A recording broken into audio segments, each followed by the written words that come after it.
একটা সাজের পিছনে শুধু যে মেকআপ আর্টিস্ট আছে তা কিন্তু নয়, এখানে কিন্তু অনেক কিছু ডিপেন্ড করে। সবথেকে তো ইম্পর্টেন্ট হচ্ছে মাথার মুকুটটা।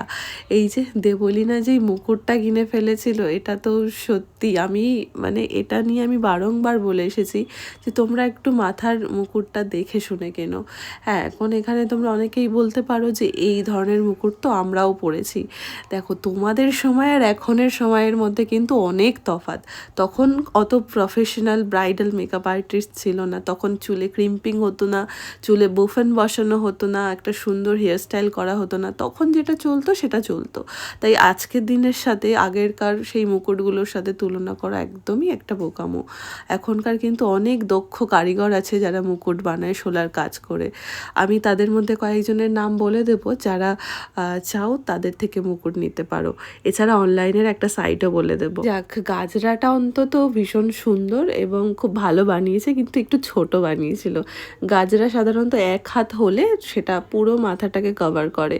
হ্যাঁ, একটু ফাঁকা ছিল, সেটাকে কিছু করার নেই। আর ওর মেন ক্রাইটেরিয়া যেটা ছিল সেটা হচ্ছে একটু অ্যাডভান্স হেয়ার, মানে ওই একটু লাইন্স করে দেওয়া। তো সেটাই আমাকে বলেছিল যে আমারও কিছু পছন্দ আছে, ও এটা আমাকে বলেছিল এভাবে। তো বুঝলাম ওর এই হেয়ারস্টাইলটাই মেন ক্রাইটেরিয়ার মধ্যে পড়ছে।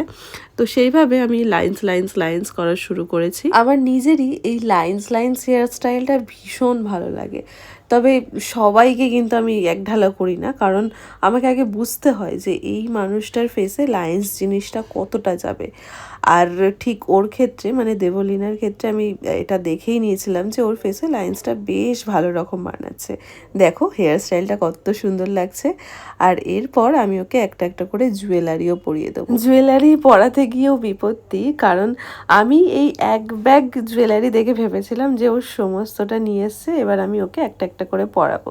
কিন্তু পরাতে গিয়ে দেখি ও হাফ জিনিসই আনেনি বা ভুলে গেছে হয়তো। তো যেটা হলো যে ওকে যে কটা আমি পেয়েছিলাম সে কটা একটা একটা করে পরাই। আর ওকেও বলতে থাকি যে কোথায় কোনটা পরাবো বলো, সেভাবে আমাকে ডিরেকশন দিতে থাকে। ফার্স্টেই